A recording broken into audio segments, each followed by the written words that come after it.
We are group 2. My name is Joanne. My name is Alex. I'm Nan. My name is Steven. And, okay. Or is you Where- skipping? Okay. Ew. Alright, so this morning Chris gave us his life steps on how to be successful. But as a group, we thought what was most important is to be captionable. Okay. Because to sell a brand, you need to first believe in it, and that's what we're going through. If you want to show it and tell somebody and make them trust you, you need to believe in it and understand it to get to somebody.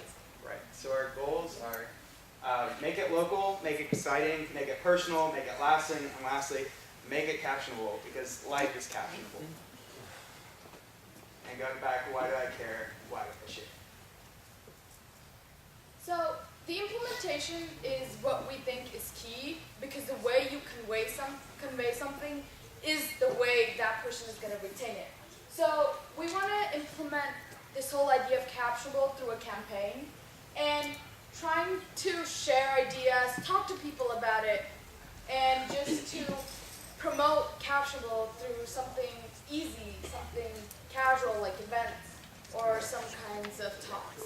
So, as you can see, our definition of being captionable, and as she already talked about, being captionable means being talked about, sharing ideas and events and communicating. So, we start with phase 1, which is the buzz phase. With this, it's spreading captionable stickers around campus and community, wear our shirts, but only talk about it if like the company that we're with asks about the shirt. Use the hashtag #BeCaptionable on other social media. So, and then the point of this phase is to be kind of mysterious. Like we're not actively saying, download Captionable, you should do this right now. We're creating buzz, so people are familiar with it when we release the idea. So we're really excited about that, and it's all about like not saying that you can't talk about the app itself, but only talk about it if directly asked about it, if that makes sense. But the primary creating buzz. The being phase. We talked about going out to events, teaming up with organizations, philanthropies, fraternities, going to events, getting a photo booth, something that kind of has that wow factor that you can say that wow, that event was captionable. That was something that have that like aesthetic of this is something that's worth going to and worth the buzz. So just like tag on that. So the being phase would be us having our own events. So like at the end of the mysterious phase, we'd have our own like at wherever our high school or our college, we would have a photo booth set that's like blank is captionable. So I think travel is captionable. I think cars are captionable, et cetera, food, and then with the hashtag #BeCaptionable. So it's again spreading that buzz, but also releasing the app where we would share some of our favorite images on the actual app itself and actually caption it, as well as on our main social media so that people can share it themselves, because who doesn't like pictures of themselves? Then in phase 3, that's the behavior phase. Okay. Phase 3 is our behavior phase, which is more teaming up with other organizations, creating events with them, and this is more getting people more involved by like giving out t-shirts, the stickers we have, doing giveaways, just everything like that. Yeah. So this is going back to what Group 1 was also talking about, is those like philanthropy events and other organizations. Like, why create our own event if we don't have to, rather than like pair up with an event that's already happening? You guys, hey, this sorority, we really believe in that philanthropy event, and it's really awesome. We believe it's captionable because life is captionable. So let's just go ahead and show up at this event. We'll pass out a few shirts. We're not asking for anything other than like table space, having our own thing, bring back the photo booth, and other things of that nature. So the next phase is Continue. So it's again just talking to people, going and talking at events. Just a few minutes. That's only what you require to show what your brand is. And people, if they're intrigued by your promotion of it, they'll come to you. We feel that there's obligation from the company side to go and talk, but it's also trying to intrigue the customer to come in. That really shows that they have a lasting interest, and that's what we want to keep, a long-lasting interest in our app.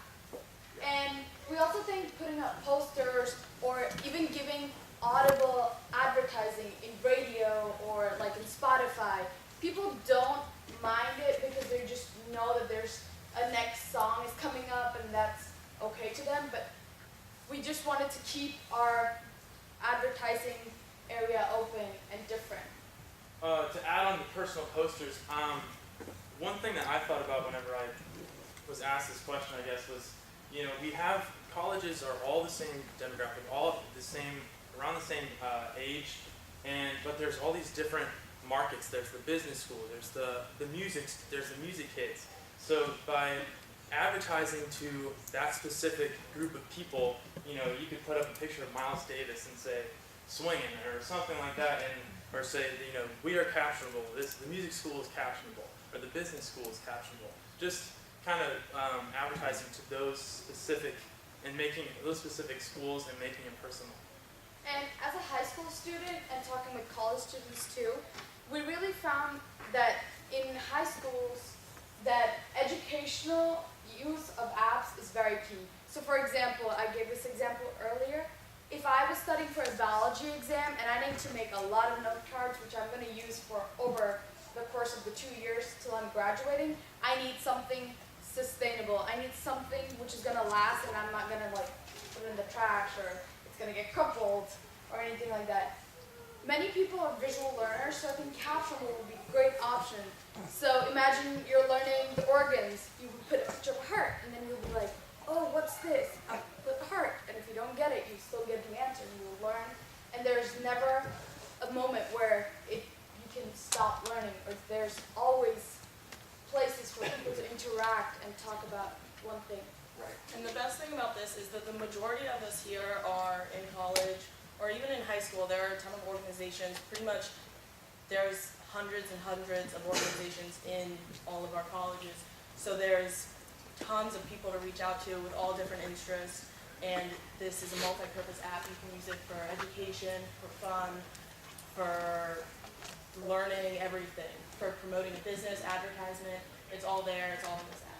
Right. And what we were imagining as just summing it up a bit, with speaking lectures and organizations, so there are going to be people who are social education. So there would be Miss Smith's biology, and that's where it would be all these biology examples. It can be any subject specific. And then with organizations, if you created one what's student government. So I know at UJ specifically, we have a rivalry with the University of Florida. The University of Florida is already here, so if there was some way to make a student government page for both, because both have really strong student governments, and then you make that own competition within itself, whose student government can get the most followers at once, and then or within this X amount of time. So then both student bodies are really pushing it, and it's another example of rivalry between the two. Not necessarily feeding it, but gaining from it, because the app will gain from it in the end. So tapping into those type of things, organizations also specifically. So Alexis mentioned it earlier, the University of Georgia has something called the Student Alumni Council.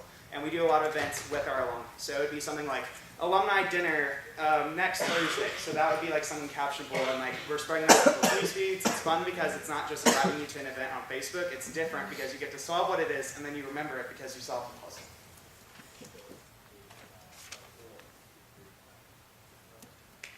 So phase 4 is when the social app is growing. So there's not necessarily, we'll still do the tabling events, all the buzz that we already have, but this is when people actually have accounts and are gaining from them themselves. So I'm going to go follow my friends, or wow, this person had a great time downtown last night. Let me post this embarrassing picture privately to my other friends, and they can caption it as they will, and et cetera, et cetera. So now here, everyone is being captionable. Another implementation which we thought of was with restaurants. As she said that at her college in West Virginia, they have many little cafes which have shows and weekdays, but many people don't know about it because it's not out there.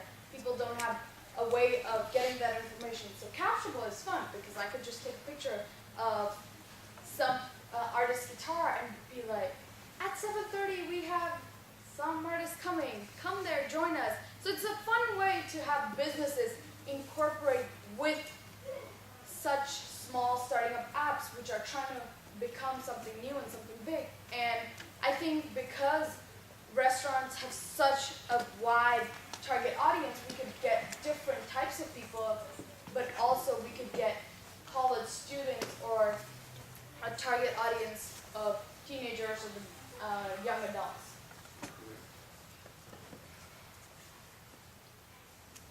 So then objectives. So this is going back to the campaign, and you I'll talk about this, but the primary function of our objective is to be captionable. I envision, companies or restaurants, I have a local coffee shop called the Time and Coffee, and I just see them, with like a sticker or something that says, we are captionable, we are interesting enough, this coffee shop is hip to the community, people enjoy coming here, there's enough decor, this is worth taking pictures and being captioned. Contact 1 to 3 of those key local businesses that, again, talking about keeping it local, keeping it personal, to making the students feel like it's something more close to home. It's not this bigger thing just yet. And then, like I said before, we're all in classes, student organizations. Takes 5 minutes in the beginning of your class to say, hey, everybody, give a short description, talk about it. We have go classes every day, so. But being able to expand that, and that reaches out to different people and different interests, because there's everyone in all these different classes. You never know what their interests are, so it's really expanding our depth. Right. And just talking about this a little bit further, like these objectives, it starts with campaigning with own discretion. So I know the University of Georgia team is 3 people strong. Well, each of us are coming from different universities from all across the nation, North America, as well as having a different sized teams. So whenever you start, whenever you feel comfortable, however your university or high school works, that's how you get that ball rolling. Then, again, what they were saying, awesome, contact and connect with 1 to 3 businesses. And that's at least sending a proposal, like talking to them, making sure that they are interested in being captionable. And then use by 2 student organizations by April 1st. So, like she said, a lot of us are in organizations, whether in high school or college. So being able to have your organization use that application, whether 2 to 5 of them, by April 1st. So guys, we have 5 minutes for questions. Perfect. Great.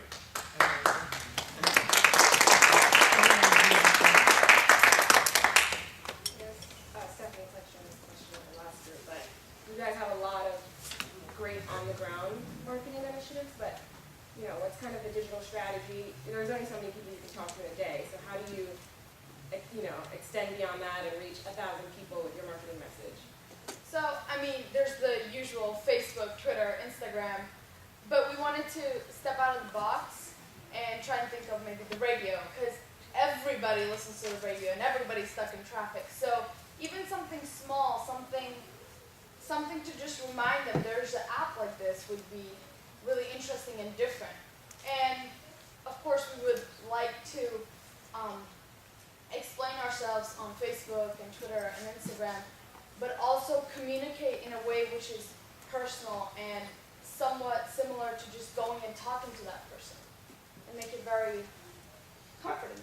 I also want to touch on that both Facebook and YACAC started out on college campuses and were able to expand beyond that. So I believe people at the college or high school level who are interested in this app, especially I know with high school level, I believe Twitter and Instagram are the main uses of communication there. And then in college, you use Facebook a lot again because of your student organizations and groups again. So just having that interest, and then it's like friend to friend to friend to friend, especially like, oh, this was this cool app and you can't do it, but I'll send you the text so that you can solve it. And then while you're there, you go ahead and download the app because it takes you to the app store. Another thing to touch on the radio, things like Pandora or Spotify, it's like every 5 songs you listen to, an ad pops up. So that's something that recurs, and they always seem to play the same exact ads. So after a while, you get every single ad stuck in your head, and you're like, oh, so I want to download this, play the game, and then you get hooked. What's your biggest concern? What's the biggest risk? The biggest risk, I guess,